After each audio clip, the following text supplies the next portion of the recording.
अस्सलाम वालेकुम everyone, welcome back to my channel. आज हम एक बहुत फैंटास्टिक और डीप टॉपिक पर बात करने जा रहे हैं, conscious tracing the evolution of awareness.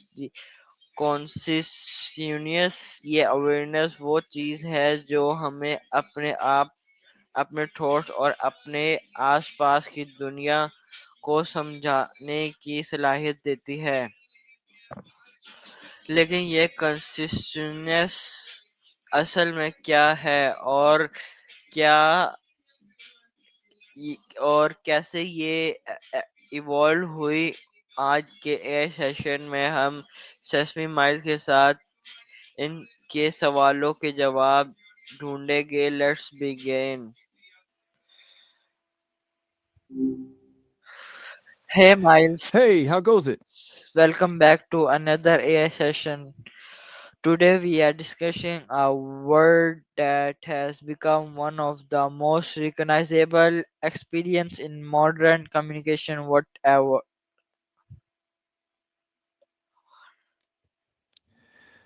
I'm listening. Sounds like we're diving into something big. What's on the mind today? Today's word topic is whatever. Whatever. That's a bold choice. It's basically the Swiss Army knife of dismissals. You want to go the route of how it's used to shut people down, or maybe how it's just a way to avoid a whole conversation? Let's explore how one word can carry so much meaning. It's wild how whatever is basically the ultimate conversational exit ramp. Depending on the tone, it can be anything from I'm too tired to argue to I don't even care enough to disagree. Which version do you think people use the most? What does whatever mean? Literally, it's just a way of saying it doesn't matter what or anything that happens. But in the real world, it's rarely that simple. So usually a shield. People use it to end a discussion they're over or to hide that they actually care way more than they're letting on. So the meaning depends heavily on context. Exactly. It's all in the delivery. A flat whatever is a dead end, but a side whatever is practically a scream for help. It makes you wonder if people use it because they're actually indifferent or if it's just easier than explaining why they're annoyed. Okay. You've probably seen this in action a lot, right?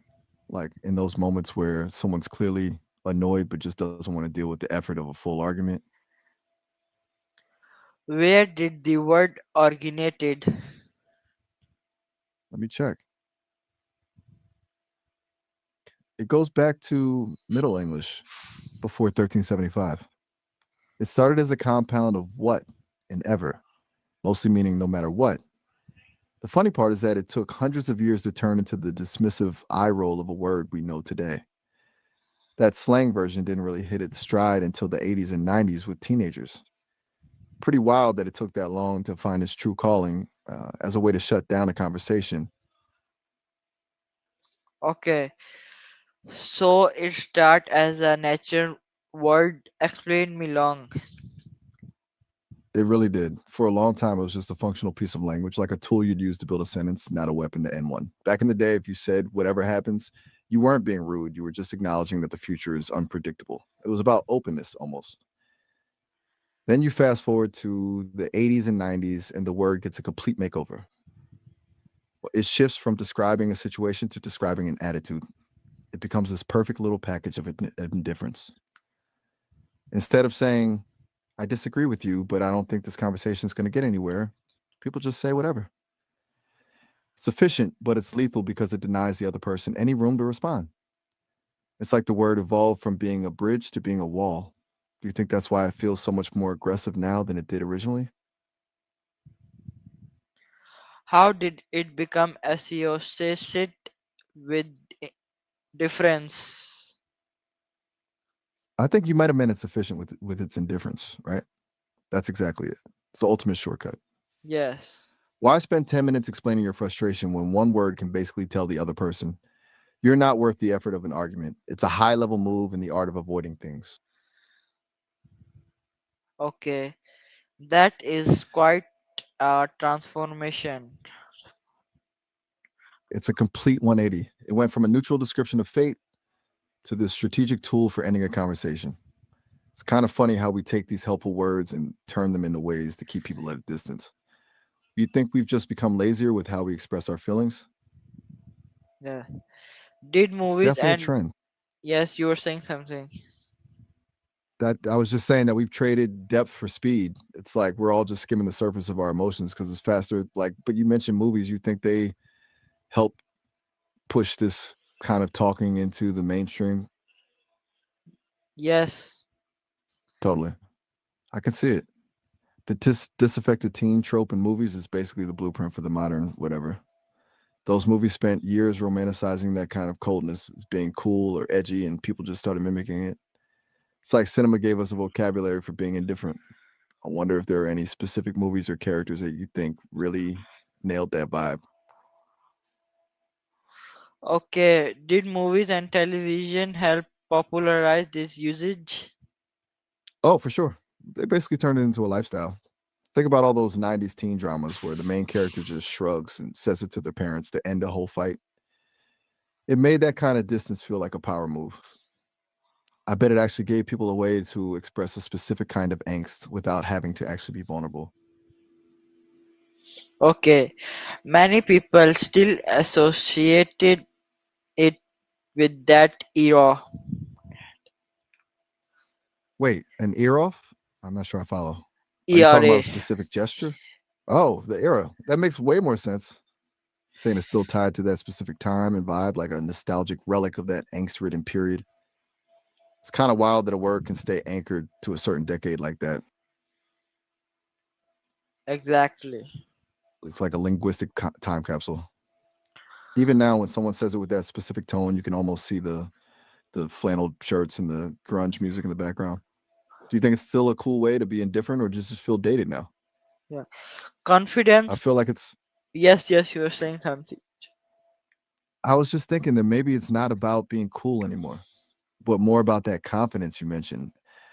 It's less of a teen rebellion thing and more of a way for people to just set a boundary without having to explain themselves. It's like a shortcut to saying, I'm done with this and just owning it. Does that feel more like how it's used today? Yes. It's evolved into a tool for efficiency. Instead of the angst, it's now more about protecting your peace by just cutting the noise out. It makes it a pretty powerful word if you use it right. Do you think it Con can actually be a healthy way? yes, Like you were saying, confidence. Yeah, or you saying something. I think it can be a double-edged sword. On one hand, using it to set a boundary is definitely a confidence move. It's like saying, I'm not letting this drama get to me. But on the other hand, if you use it to avoid every hard conversation, you're just building a wall. It's efficient, but it can be a lonely way to communicate. Do you think there's a point where it stops being confident and just starts being cold? Yeah. Yes. Confidence versus indifference. Can you whatever sometime be positives? That's a fascinating angle in politics. Whatever is a practically a strategic weapon. It's the ultimate way for a politician to dodge a tough question without actually saying no comment.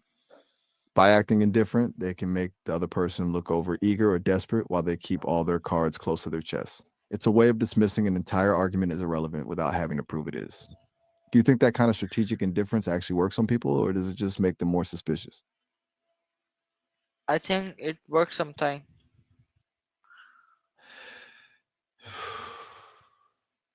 It probably does, especially if they have a lot of charisma. If they can pull it off, it looks like they're above the fray, and people tend to follow the person who seems the least bothered by everything. Um, it's a bit like a psychological game of chicken, really. Whoever cares less holds the power. I wonder if you've seen any specific moments in the news or with Mhm. public figures where that kind of vibe actually paid off. Yeah, so it is not always negative. Not at all. It's all about the intent. If you're using it to stay calm in a chaotic situation, it's actually a survival skill. It's like a mental filter. You just decide what's worth your energy, what's just noise. I guess the real question is whether it's a form of strength or just a very polished. way of checking out. Yeah. When it sounds rude, why do some people find it disrespectful? Because it's a total denial of the other person's point. When you say whatever, you're not just disagreeing. You're basically saying that what the other person is saying isn't even worth the the effort of a response. Still like conversational equivalent of slamming a door in someone's face while they're still talking. You think that's why it hits so hard for some people? Yeah. The same word can comfort or offend. Exactly. It's, it's wild how one word can be a warm blanket or a cold shoulder depending on how it's dropped. It really shows that communication isn't just about the dictionary definition, but the energy you bring to it.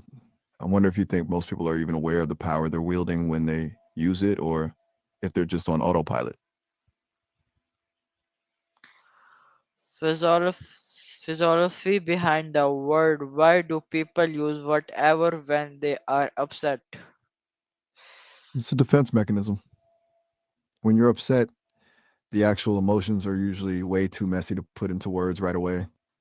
Saying whatever is like putting up a temporary wall.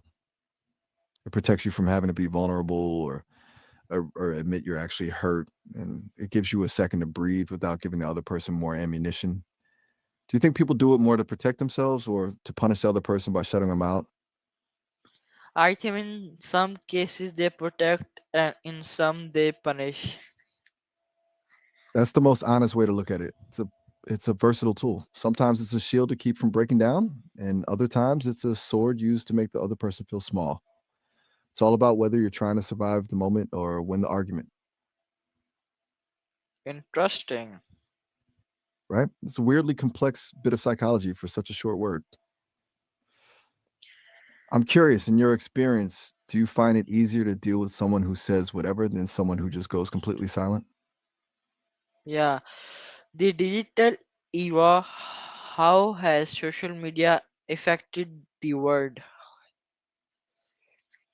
It's basically turned the word into a shorthand for an entire mood. On social media, you don't have tone or body language, so whatever becomes this static signal. It's often used as a caption to show you're unbothered, even if you're actually spiraling. It's like a curated version of indifference. Do you think it's easier to be dismissive when you're hiding behind a screen? I think, Take your time.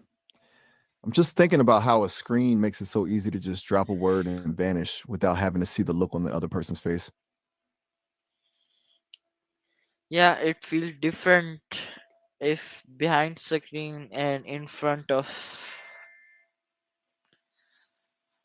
It's a totally different game. In person, you've got the energy, the eye contact, the whole vibe. You can't just say whatever and disappear. Yeah, But online, it's just text on a screen, which makes it so much easier to be cold without feeling the weight of it. Do you think that makes people more honest about their indifference or just more reckless with how they treat others? yeah, it make different because in behind the screen, there is no tone in social media. But in one-to-one person, there is tone, how you say whatever in angry mood, in soft mood. Exactly. That's the core of the problem online. You're losing the most important part of the message. In person, the soft, whatever, can be an invitation to keep talking, while a sharp one is a total shutdown. But on the screen, the other person just has to guess which one you're using, and they usually guess the worst version. Yeah, Do you different. think that's why so many arguments? Yeah, you were saying. Right. It's a total. I'm just saying that when you lose the nuance, it's everything gets amplified. A simple text can be read as a huge insult just because the other person is in a bad mood. It's like we're communicating in a vacuum where the most basic cues are gone. Do you think we'll ever find a way to bring that human touch back into digital chats? I think different generation use it differently. Oh, definitely. For the older crowd, it's often seen as a total lack of respect, almost like a challenge to their authority. But for Gen Z or Alpha, it's more of a vibe, a way to signal that they're just not emotionally invested in the drama. It's like the word has shifted from being a rebellion to being a preference.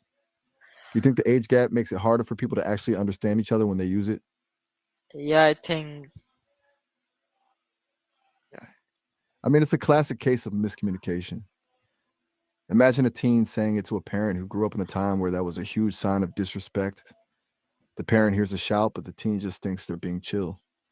It's like they're speaking two different languages using the same word. Do you think that gap is getting wider or are we just getting used to it? Yeah, culture different. Is the concept universal? That's the $1 million question. I think the feeling behind it is universal, that need to shut something down or protect yourself, but how it's actually expressed varies a ton. In some cultures, being that overtly dismissive would be almost unthinkable, while in others, it's just part of the social dance. I wonder if some languages even have a direct equivalent or if they use a completely different sound to hit that same note. Yeah, the power of letting go can whatever sometime reflect wisdom. That's a deep way to look at it. It's like the difference between being dismissive and being detached. When you use whatever as a way to stop fighting over something that doesn't actually matter, that's not being rude, that's just knowing where to spend your energy. Basically, a verbal shrug that says, "This isn't worth my peace."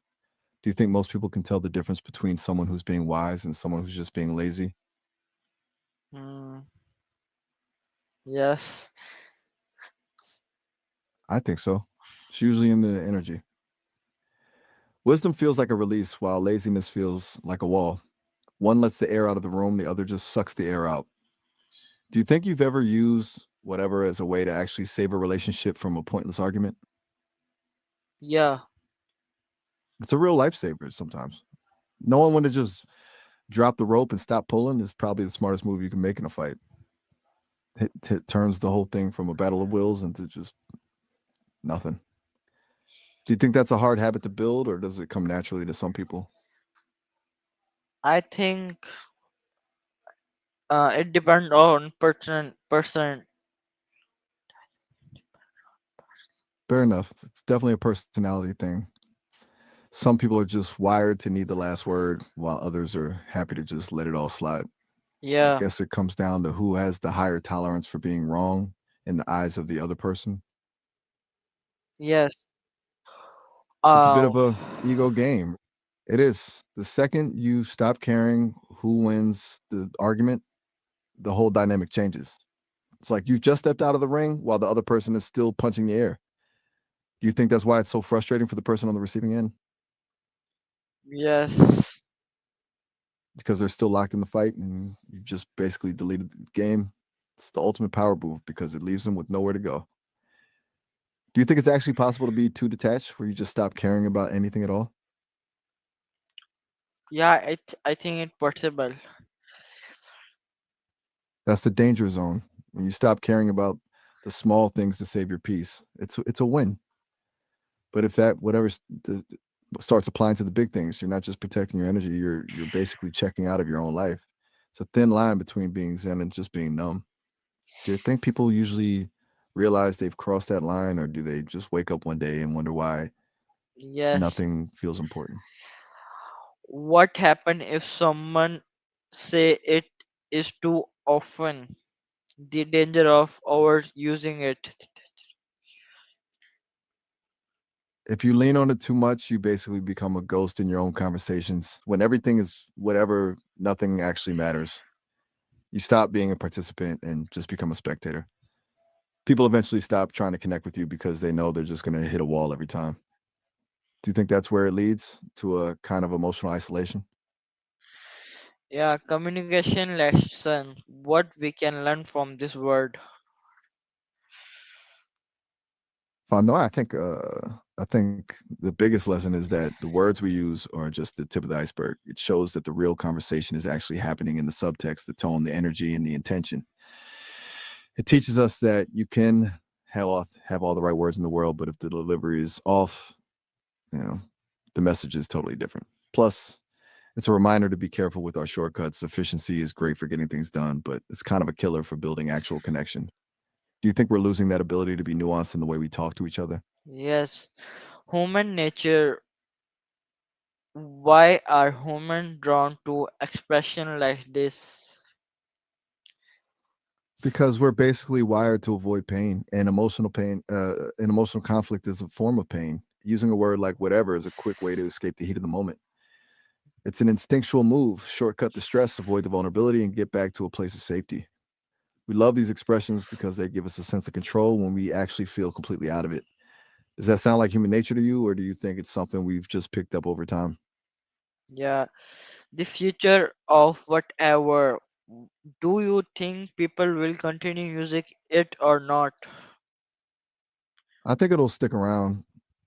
As long as people are annoyed, tired, or just trying to play it cool, we're going to need a way to end a conversation without having to explain why. It's too useful. But I bet the actual word will change. We might find a new sound or a different phrase that does the same job, but the feeling behind it, that desire to just shut the door, that's not going anywhere.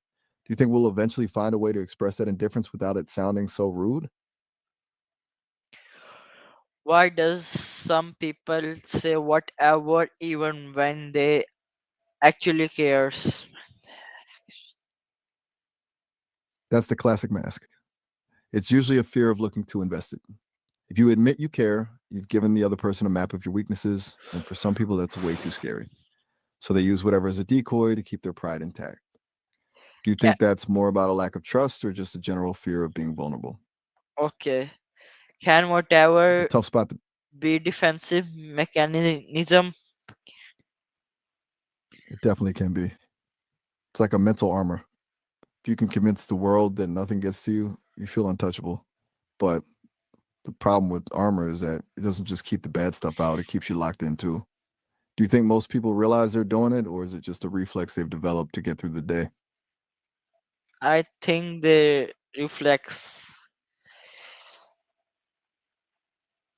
Right. It's a reflex. It's just a snap reaction when the pressure gets too high. And when you think about it, you just drop the word and hope it creates some space. I wonder if you Yes, think that's why it's so hard to stop doing it once it becomes a habit. yes. Does using whatever help people to avoid conflict? It's the ultimate escape hatch. Lets you sidestep a collision that could have been a total wreck. The thing is, avoiding a conflict now usually just means you're postponing it for later or letting it simmer under the surface. Do you think it's better to just let things slide with the whatever or to push through the discomfort and actually settle it? Yes. Can this word sometime hide sadness or disappointment? Oh, absolutely. It's one of the loudest ways to be quiet. When someone is truly crushed or let down, sometimes the truth is just too heavy to say out loud. So they use whatever to cover the crack in their voice. It's a way of saying this hurts without having to risk the other person not caring that it hurts. Yes. Does that feel like a more human side of the word to you? Yes. Why do people often use it after using an argument? Because it's like the white flag of surrender, but with a little bit of attitude. It's that moment where you realize you're not going to win or you're just too exhausted to keep going. So you drop a whatever to end it on your own terms. Okay. It's a way of What exiting the fight emotion? without having to. Yes, you're saying? I was just saying that it's a way to end the argument while still keeping a bit of your pride. It's like you're not losing the fight, you're just deciding that the fight is no longer worth your time. Do you think that's a way of saving face or just a way to avoid admitting you're wrong? What emotion are most commonly hidden behind whatever? I'd say it's a whole cocktail of things. Usually it's frustration, sadness, or even just a deep sense of being misunderstood. It's the perfect word for when you have a million things you want to scream, but you've realized that saying them won't actually change anything. So you just pack it all up into one word and throw it away. Okay, Which one of those do you think is the most common? can saying Can sing? whatever reduce stress? Wait, you mean using it as a way to release tension? Like just letting a whatever fly to signal that you're dropping the stress and Yeah, not letting it get to you. I'm saying that If that's the if case, someone use whatever word, they can reduce their stress. I see what you mean. In a weird way, it's like a pressure release valve. By just deciding that something doesn't matter, you're instantly cutting the cord to the stress. It's basically an act of mental surrender that lets you walk away from the chaos. Do you think that's a healthy way to handle it, or does Yeah. the stress just hide and wait for later? I think people reduce their stress. I get that. In the moment, it definitely feels like a weight's been lifted. It's like Ye- you've just opted out of a game you were losing. So the immediate relief is real. But I've always wondered, do you think that relief lasts, or does the stuff you whatever the way Yeah, eventually come back to haunt you? I yeah. think it's like a loan you take out against your peace. इन दोस्तों दोस्तों अगर आपको consistence tracing the evolution of awareness पसंद आया हो तो video को लाइक करें, शेयर करें और चैनल को सब्सक्राइब करना ना भूलें। कमेंट में ज़रूर बताएं कि कंसिस्टेंस के बारे में आपका क्या ख्याल था। मिलता है आपको नेक्स्ट एआई सेशन में। जब तक के लिए अल्लाह हाफिज़। The more aware the become of ourselves and the world around us, the better we understand the true value of knowledge, growth, and human experience.